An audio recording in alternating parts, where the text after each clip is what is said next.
Chères sœurs, chers frères, chers concitoyens, bonjour, la paix soit sur vous et bienvenue à la 33e rencontre annuelle des musulmans de France. Le thème de cette année, c'est « Ensemble, construisons l'avenir ». Et pour en parler aujourd'hui, j'ai un invité, un jeune qui monte, une personnalité au parcours peu commun. Peu commun parce qu'il a prouvé qu'on pouvait passer du CAP peinture à Sciences Po. Oui, un artiste. Il est entre autres chef de projet en politique de la ville dans le Rhône, on en parlera un peu tout à l'heure. Ousmane Timéra, bonjour. Bonjour. Que la paix soit sur vous. Qu'elle soit sur vous également. Écoutez, je suis vivant. Vivant. Tout le monde va bien. Alhamdoulilah, que Dieu soit loué. Ousmane, comment l'artiste qui sommeille en vous cohabite avec le militant associatif et l'enseignant? Parce qu'il n'y a pas d'art sans résistance. Un artiste qui n'est pas résistant n'est pas un artiste. Et de la résistance qui ne sait pas se donner les moyens de la création finit par devenir de l'oppression. Donc les deux sont ensemble en réalité. Et la peinture est encore présente dans votre quotidien aujourd'hui? Un peu moins, juste pour le bricolage. Très longtemps. Ah, du bricolage. Pour le bricolage et encore, j'ai pas trop le temps. Alors là où vous bricolez moins, c'est autour des études. Vous êtes un grand lecteur apparemment aussi. Vous pouvez me parler un peu de votre parcours? Succinctement, parce que sinon ça fera un roman. Mais mon univers, mon socle intellectuel est au sein de ma famille et de la relation intime avec le divin. Tout tourne autour de ça. Et donc mes questionnements philosophiques, ma curiosité est née en amont, avant et même après l'école. Vous êtes français, né en France? Je suis né à Dakar, oui. Mais je suis français. Je suis venu ici, j'avais un mois. D'accord. Donc bon, je ne connais pas grand-chose du Sénégal, si ce n'est que j'ai passé 3 ans là-bas quand même. C'est quand même beaucoup. Et donc du coup, effectivement, j'ai un parcours personnel et puis j'ai le parcours, disons, académique. Le parcours académique a l'air assez étrange, effectivement, d'un CAP de peinture, en passant par un DEFA dans l'animation, et puis à Sciences Po Paris, et puis en faisant d'autres études à côté. Mais mon parcours personnel, si les gens qui me connaissent personnellement savent que c'est pas une surprise. Parce que j'ai toujours été intéressé par les questions philosophiques, religieuses, théologiques et autres. Donc il n'y a pas de miracle. Et est-ce qu'on peut citer des références? Avez-vous des références? C'est-à-dire quelque chose de fixe, de stable? Le Coran. Le Coran, d'abord. Alors je sais que les gens, ils saoulent un peu avec le Coran, mais je crois que vous n'avez pas fini encore de m'entendre sur le sujet. Alors ça veut dire quoi, ils saoulent un peu avec le Coran? C'est-à-dire que c'est quelque chose... Parce que c'est surprenant que j'entends ceux qui résistent le plus quelquefois au discours de « il faut lire le Coran ».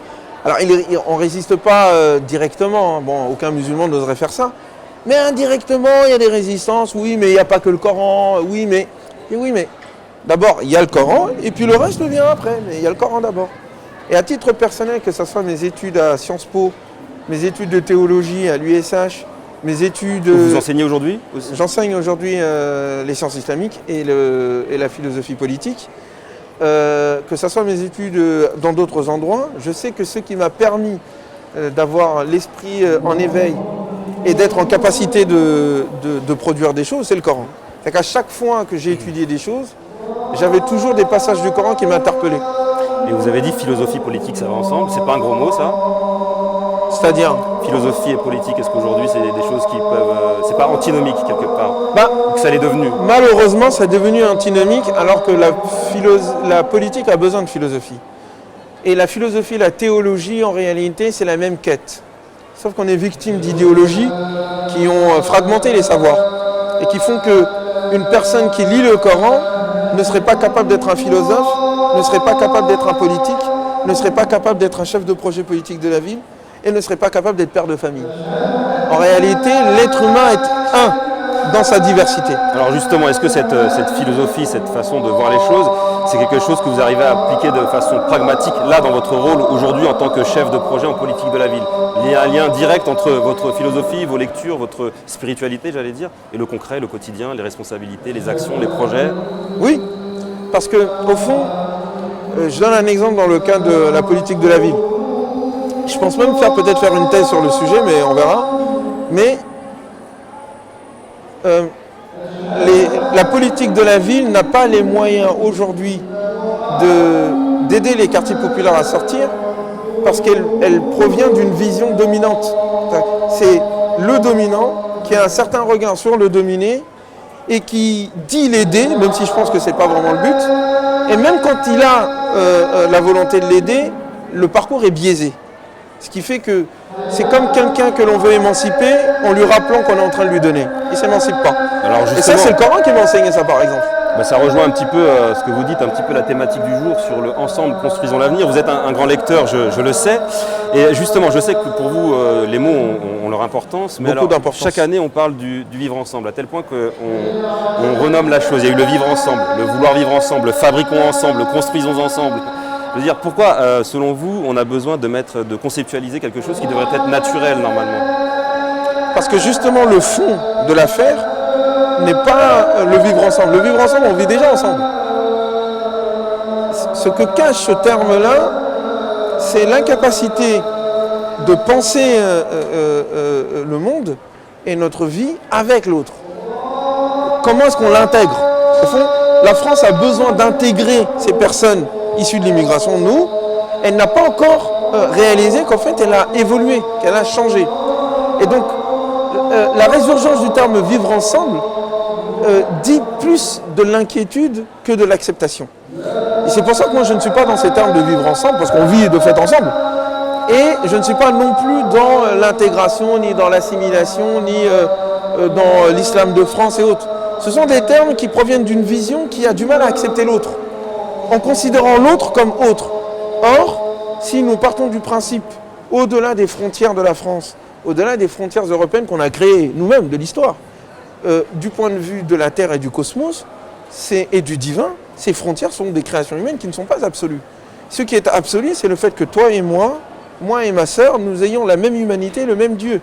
Et de ce fait, ce point commun fait que n'importe qui en France, s'il est fidèle aux valeurs qui sont les siennes et qui ne commet pas de l'injustice, il peut s'intégrer tout simplement. Il suffit d'être poli, d'être humain et de contribuer tout simplement. Alors justement, sans vouloir faire culpabiliser nos concitoyens de confession musulmane, quels sont selon vous, parce que vous êtes au contact de cette communauté-là, les blocages, s'il doit y en avoir 2 ou 3, les points sur lesquels vous pensez qu'il faudrait faire un vrai travail? Première des choses, le passé colonial. On ne l'a pas digéré. La France ne l'a pas digéré, mais nous aussi on ne l'a pas digéré. Et on a tendance à essayer de se construire en révolte par rapport à ce que nous considérons être la domination, en faisant ressurgir les questions de colonisation qui sont encore présentes. Quand on se libère des chaînes, il faut savoir se libérer vraiment des chaînes. Mais continuer à s'identifier à l'aune des chaînes que l'on avait avant, c'est toujours ces mêmes chaînes qui nous bloquent. Ça, c'est un premier point. Deuxième point, c'est de considérer dans la construction de soi que l'on doit se construire donc contre l'autre, en sacralisant l'ancien, ou en sacralisant le bled. Alors qu'on n'est ni tout à fait du bled, et qu'on est fondamentalement ici, mais qu'on ne s'est pas donné les moyens de penser notre ici. Quatrièmement, le complexe d'infériorité qui va naître de cela. Et de supériorité d'ailleurs, ça va ensemble. C'est-à-dire, on est les meilleurs, c'est tous des koufars, ils vont aller en enfer, t'es incomplexé. Ou ils sont les meilleurs, on est des moins que rien, t'es aussi incomplexé. Il faut s'assumer en tant que ce qu'on est. Et donc penser notre vie non pas à l'aune du regard des autres, ou des anciens, ou de mon père, mais à l'aune de ce que je peux apporter et que je dois apporter. Donc c'est comme ça à peu près que je définis les 3 blocages ou 4 que je trouve à chaque fois, dans les banlieues, dans les quartiers ou dans la ruralité où je me trouve en ce moment. Alors il y a eu les blocages et vous, qu'est-ce que vous proposez? Parce que vous êtes dans la force de proposition. Aujourd'hui on a besoin, j'imagine la communauté a besoin de personnes qui, au-delà du diagnostic aujourd'hui, doivent proposer. Proposer, vous déjà en tant qu'acteur de terrain, laïque quelque part, puisque vous êtes, j'imagine vous travaillez pour une collectivité locale, c'est un peu ça. Et alors quand vous êtes en face d'un public de confession musulmane, à partir de nos références religieuses, qu'est-ce que vous proposez? Vous parliez du Coran tout à l'heure. Mais déjà il faut revenir au Coran. Je pense que la pensée musulmane, c'était le discours que j'avais, le petit débat que j'ai eu avec Tariq Ramadan, où j'ai quelques nuances, je ne suis pas tout à fait d'accord avec certaines choses par rapport à ce que disent les musulmans, les savants musulmans. Ce qui est une bonne chose de ne pas forcément tous être d'accord. Et ça montre qu'ils nous ont bien instruits. Parce que je considère des gens comme Tariq Ramadan ou d'autres penseurs comme nos professeurs, ils nous ont appris. Et la manière dont ils nous ont appris, c'est l'autonomie. Ils nous ont demandé d'être autonomes, quitte à ne pas être d'accord avec eux. Donc tant mieux. Mais au-delà de Tariq Ramadan ou des autres intellectuels, que l'on soit du côté soufi, que l'on soit du côté salafi, que l'on soit du côté réformiste, il y a un socle commun quand même qui est présent, qui est au fond l'héritage ancien. Les sciences du Coran, le rapport avec le monde, tout cela a été façonné par l'histoire. Et il faut dépasser cela, premièrement. Deuxièmement, il faut dépasser la modernité. Une autre fois, dans une conférence, j'avais dit ça, les gens m'ont regardé avec des gros yeux. Ah ouais, mais je viens de faire les gros yeux. Oui, j'ai vu. Quoi Il faut après dépasser la modernité. Il y a à un moment donné à réconcilier. Il faut avoir un projet de conciliation, de reliance cosmique. C'est-à-dire que la réponse au problème musulman est une réponse à donner au problème de l'humanité entière. C'est intimement lié. Et qu'il n'y aura pas de solution proposable ni applicable si elle ne se donne pas les moyens de penser le monde, de penser même le cosmos en entier. C'est-à-dire comment on voit le cosmos qui va impacter la manière dont je vais agir concrètement. Donc là, ça devient presque pluridisciplinaire, j'allais dire. Plus que cela. Mais il faut être pluridisciplinaire, mais plus que cela. C'est le paradigme qui sous-tend les sciences et la conception du monde qu'il faut revoir, premièrement. Et ça va influer sur l'action politique, économique, écologique et autres. Alors là, vous êtes plus sur des solutions à moyen, voire à long terme. Sur... Il faut que les intellectuels cessent d'être des politiciens. Il faut faire la part des choses. Quand on fait de la politique, on est dans la tactique et dans la stratégie. Mais la tactique et la stratégie a besoin d'une pensée profonde. C'est exactement la stratégie qu'a suivi le Coran. Le Coran, dans les 13 premières années, a révélé les fondements qui ont changé la conception du monde des musulmans. Médine est venu en termes d'application, tout en rappelant les concepts fondamentaux révélés par le Coran au début.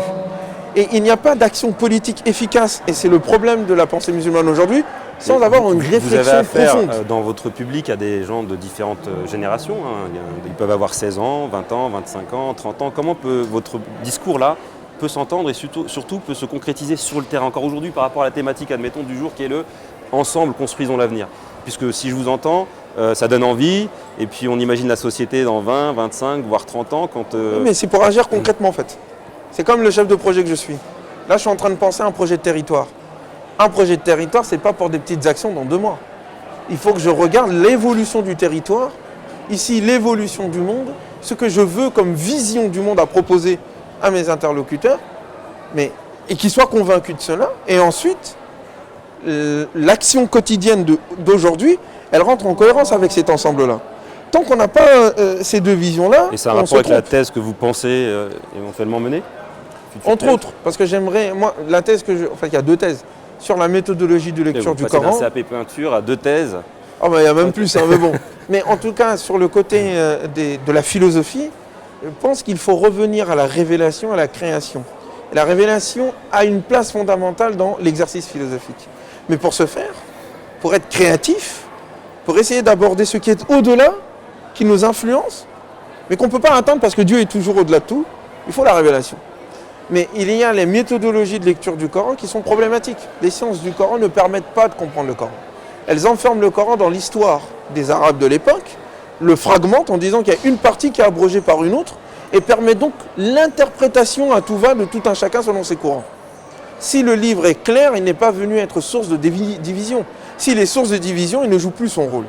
Mais pour qu'il soit vraiment source, non pas seulement d'unité, mais de fécondité, diverses, mais en même temps qui va vers l'unité, il faut que le Coran reprenne sa place et qu'il y ait des méthodologies de lecture du Coran qui respectent le Coran en tant que tel.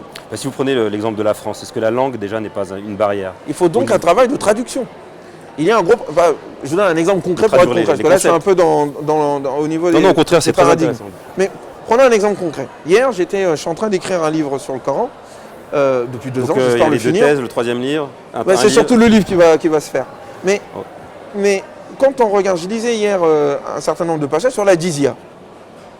On dit la jizya, c'est ce que les juifs et les chrétiens doivent payer dans une société musulmane qui applique la charia.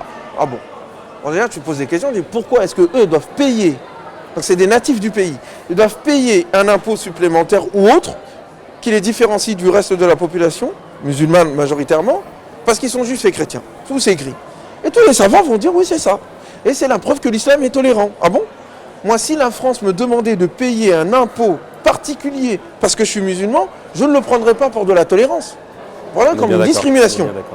Donc le problème, c'est que la pensée musulmane, elle est en retard de certains points. elle prend pour idéal un modèle ancien en l'exposant aux gens en disant c'est ça l'islam. Et le monde ayant évolué, ils ne peuvent pas accepter. Ils disent mais c'est des bédouins ces gens-là, qu'est-ce qu'ils racontent? Si on les laisse faire, ils vont nous diviser en communautés religieuses qui se disputent, avec une qui décide sur les autres. Donc, mais quand je reviens sur la dizia et que je le lis dans le Coran, dans la sourate At-Tawbah, la fameuse sourate violente, mais je me rends compte que le passage, il est en train de dire tout simplement une des modalités pour régler la guerre. La guerre menée contre ceux qui vous attaquent, idolâtres, et ceux qui parmi les gens du livre vous ont attaqué, elle ne doit pas être menée jusqu'à l'anéantissement. Elle doit être menée jusqu'à la capitulation. Mais la capitulation, quand on traduit, on dit jusqu'à ce qu'il soit humilié. Sarirun. C'est ce que vous êtes en train de faire. Là, le travail que vous faites un petit peu donc, de traduction que vous venez de faire. Mais Sarirun ici, pourquoi on l'a traduit par humiliation? Alors que Sarir, vous parlez arabe, Sarir en arabe veut dire quelqu'un qui est petit. Alors là, on aurait dû traduire jusqu'à ce qu'il soit réduit à capituler. Et c'est le sens. Et quand on est réduit à capituler, on paye un impôt comme l'Allemagne a payé des dommages et intérêts à la France. Bon. Et en même temps, le vainqueur s'engage à protéger ceux qui sont vaincus. Pourquoi il n'est pas fait ce travail? Parce qu'on reste dans l'imitation des anciens. C'est qu'on ne se rend pas compte que les anciens eux-mêmes se sont trompés dans l'interprétation de ce propos-là. Pourquoi? Parce qu'ils n'ont pas relié le passage. Il suffisait juste de lire jusqu'à la fin pour se rendre compte que c'est juste, c'est pas un impôt supplémentaire sur les juifs et les chrétiens. C'est par rapport au fait qu'on les a vaincus, il ne faut pas les tuer. Et donc la génération suivante devient nos concitoyens. Eux, ils ne payent plus. À vous écouter, je ne sais pas si je dois être optimiste, patient, pessimiste. Ça va être à lire dans votre prochain livre. Alors là, on me rappelle que vous êtes attendu pour une conférence. Je vais devoir malheureusement pour nous vous libérer un petit peu plus tôt que prévu. Je rappelais tout à l'heure que vous étiez un lecteur. Est-ce que je peux vous demander le livre du moment, ce que vous lisez en ce moment? On a parlé du Coran tout à l'heure. Je lis en ce moment, oui, le Coran c'est tout le temps. On est je lis en ce moment un livre qui s'appelle La physique de la conscience. La physique de la conscience. C'est un baril de miel. Il s'appelle Guillaume, j'ai oublié le nom, Guillermé. C'est un astrophysicien et ça parle de physique quantique. Et c'est extraordinaire les choses que je vois et qui correspondent à l'image ou en tout cas à l'idée que le Coran se fait de Dieu et du monde. Dire que la physique quantique, c'est l'idée de dire que au-delà des causes apparentes rationnelles, il y a un substrat au monde qui permet toutes les possibilités. Et que si la conscience ça rejoint un peu aussi la notion de destin, c'est-à-dire exactement. Donc on contribue à notre destin. Tout à fait. En fonction de nos actions. À ce niveau-là, à notre conscience, notre intention impacte la réalité que Dieu permet ou pas. Et quand Dieu il dit, il efface ce qu'il veut et il maintient ce qu'il veut du livre Umm al-Kitab, ça veut dire que le destin n'est pas figé, que Dieu continue de créer. En fait. Exactement. Et donc l'avenir, il ne peut être créé que si nous sommes conscients de notre capacité à influencer l'avenir et à le façonner tel que nous le désirons. Et bien voilà, là c'est une note d'optimisme. On reviendra pour votre 5e livre sur la physique quantique. Ça c'est quand j'aurai fini de voir sur le Coran. Ousmane Timéra, merci pour tout. C'est un plaisir, que Dieu vous couvre de toute sa miséricorde et à bientôt Inch'Allah. Chères sœurs, chers frères, chers concitoyens, je vous dis à très bientôt pour de nouvelles interviews.